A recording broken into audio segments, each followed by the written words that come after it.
होती है कि लक्ष्मी जी मिल जाएं, हैं? अब महाराज उस व्यक्ति को इच्छा थी लक्ष्मी जी कहीं से मिल जाए। अब सो महाराज एक दिन निकल पड़ा, एक पंडित जी बिठा गए। पंडित जी कोई ऐसा मंत्र बनाओ जिससे जल्दी लक्ष्मी जी प्रकट हो जाए और लक्ष्मी मिल जाए, मेरे पास धन नहीं है। सो पंडित जी ने बता दिया एक काम करो भैया, कलयुग के देवता है श्री हनुमान जी महाराज। अच्छा एक काम करो, हनुमान जी की मूर्ति लाओ, हनुमान जी का मंदिर बनवाओ जल्दी से और हनुमान जी को खूब पूजन पाठ करो, जय हनुमान ज्ञान गुण सागर, और जल्दी से हनुमान जी प्रकट हो जाएंगे। अब महाराज वह व्यक्ति किया क्या, बढ़िया सुंदर मंदिर बनवाया और 2.5 फुट की ला करके हनुमान जी की मूर्ति को रख दिया। और सुबह शाम जय हनुमान ज्ञान गुण सागर, जय कपीस लोक उजागर, रामदूत अतुलित बल धामा, अंजन पुत्र पवन नाम। अब चालू कर दिया खूब बजरंग बाण का पाठ, खूब आरती। अब महाराज 1.5-2 साल निकल गया लेकिन भगवान की कृपा नहीं बरसी, धन नहीं प्राप्त हुआ। अब तो उसे धन ही चाहिए, वो धन के लिए ही पूजा कर रहा है। दूसरे पंडित जी टकराए, बोले काम करो, हनुमान जी का थोड़ी काम है लक्ष्मी को देना, तो बोले काम करो किसी के पत्नी को मत बुलाओ, सीधा पति को ही बुला लो, जब पति आ जाएंगे तो पत्नी अपने आप हेरते चली आएंगे। अच्छा ठीक है, क्या किया क्या, हनुमान जी की मूर्ति को उठाया, ऊपर शिवालय में रख दिया, मंदिर में होता नहीं अंदर की तरफ, अब उसी में रख दिया ऊपर ले जाकर के हनुमान जी को। अब महाराज 3.5 फीट की मूर्ति लाया, किसकी, नारायण की, और ला करके और सुबह शाम खूब भगवान की आरती पूजन करने लगा। जब भगवान का खूब आरती पूजन किया, अब महाराज 1.5-2 साल और निकल गया, फिर भी भगवान की कृपा नहीं बरसी। वह व्यक्ति बड़ा परेशान हुआ। तब तक तीसरे पंडित जी टकराए, बोले कहां पड़े हो चक्कर में, सीधा लक्ष्मी जी की ही पूजा करो, जल्दी लक्ष्मी जी प्रकट हो जाएंगी। अच्छा ठीक है, वह व्यक्ति किया क्या, भगवान नारायण को भी ऊपर पहुंचा दिया। अब लक्ष्मी जी की 4.5 फीट की मूर्ति लाया और महाराज अब सुबह शाम ओम जय लक्ष्मी रमणा करने लगा, लक्ष्मी नारायण नारायण है। अब महाराज 1.5-2 साल निकल गया, लक्ष्मी जी भी कृपा नहीं बरस रही। तब तक चौथे पंडित जी टकराए, अरे बोले भैया कहां पड़े हो चक्कर में, हैं? तो एक काम करो, जब कुबेर जी मालिक हैं, देवताओं के प्रोफेसर और सारे कुछ वही हैं, जब तक वो खजाना का ताला खोलेंगे नहीं तब तक लक्ष्मी जी आएंगे नहीं। तो एक काम करो, सीधा उन्हीं को ना बुला लो। अब महाराज लक्ष्मी जी को भी ऊपर पहुंचा दिया और ले आया कुबेर जी की मूर्ति, सुबह शाम हो पूजन करने लगा।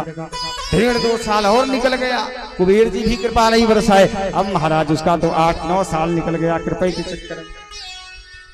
5वें पंडित जी टकराए, कहां पड़े हो चक्कर में, महाराज धन चाहिए। अच्छा महाराज धन के ही चक्कर में 4 देवताओं को ऊपर पहुंचा के आया हूं, अगर धन नहीं मिला तो 5वां भी जाएगा। अच्छा तो काम करो, जाएगा 5वां, बोले तो बोले काम करो, सबसे सुंदर व्यवस्था और सबसे ज्यादा धन देने का काम शंकर जी के पास है। छड़े रुष्टवा छड़े तुष्टवा रुष्टवा तुष्टवा छड़े छड़े, बोले क्षण भर में प्रसन्न हो जाएंगे और क्षण भर में रुष्ट हो जाएंगे। अच्छा अब महाराज 6.5 फुट की मूर्ति लाया शंकर जी, और शंकर जी की मूर्ति ला करके कुबेर जी को भी ऊपर पहुंचा दिया और खूब शंकर जी की आरती करने लगा, पूजन करने लगा। धन धन भोलेनाथ तुम्हारी कौड़ी नहीं खजाने में, धन धन भोलेनाथ तुम्हारी कौड़ी नहीं खजाने में। प्रभु धन धन भोलेनाथ तुम्हारी कौड़ी नहीं खजाने में, धन धन भोलेनाथ तुम्हारी कौड़ी नहीं खजाने। प्रभु 3 लोक बस्ती में बसाए आप बसे वीराने में, 3 लोक बस्ती में बसाए आप बसे वीराने में। हाँ धन धन भोलेनाथ तुम्हारी कौड़ी नहीं खजाने में, धन धन भोलेनाथ कौड़ी नहीं खजाने। अब महाराज खूब धन धन भोलेनाथ तुम्हारी कौड़ी नहीं खजाने में, 3 लोक बस्ती में बसाए आप बसे वीराने में। निकल गया यही गाते 1.5-2 साल। शंकर जी भी कृपा नहीं बरसाए, छठवें पंडित जी टकराए।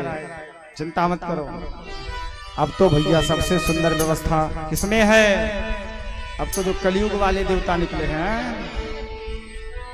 नए नए देवता, इनकी पूजन करो।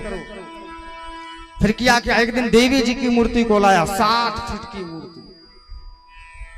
और महाराज 60 फीट की मूर्ति लाया तो क्या किया, एक मुठा अगरबत्ती जलाया।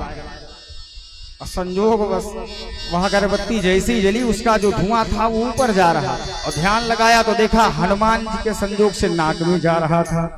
अब तो महाराज उसकी बुद्धि चकरा गई। ओहो, तो गड़बड़, ये बैठे बैठे सब ऊपर कर जा रहे हैं, मैं यहाँ नीचे चढ़ाऊं, पूजन पाठ नीचे करूं, और बैठे बैठे सब ऊपर हनुमान जी पा जा रहे हैं।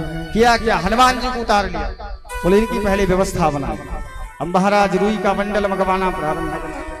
मंगवाया रुई का बंडल, सो हनुमान जी के दोनों कानों में भर करके टैप मारने लगा। मार दिया टैप। हनुमान जी सोचे चलो भाई भक्त है, थोड़ा और सह लो। अब महाराज रुई का 2 बंडल और बनाया, हनुमान जी के दोनों नाकों में लगा करके टैप मार दिया।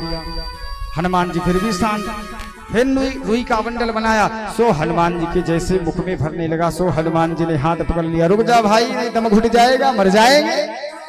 अच्छा, अभी तक तो कृपा नहीं बरसाए, 10 साल निकल गया, अब कहां से प्रकट हो रहे हो? अब मुझे पता होता ना कि रुई लगाने से ही प्रकट होते हो ना, तो रोज मैं रुई लगाता। हनुमान जी ने बोला इसलिए मैं प्रकट नहीं हुआ, मैं प्रकट इसलिए हुआ, अभी तक आपको विश्वास नहीं था, जो मैं देता हूं उसको भगवान पाते हैं, लेकिन आज आपको विश्वास हो गया कि जो मैं देता हूं बैठे बैठे ऊपर हनुमान जी पा जाते हैं। बोल भक्तवत्सल भगवान की जय।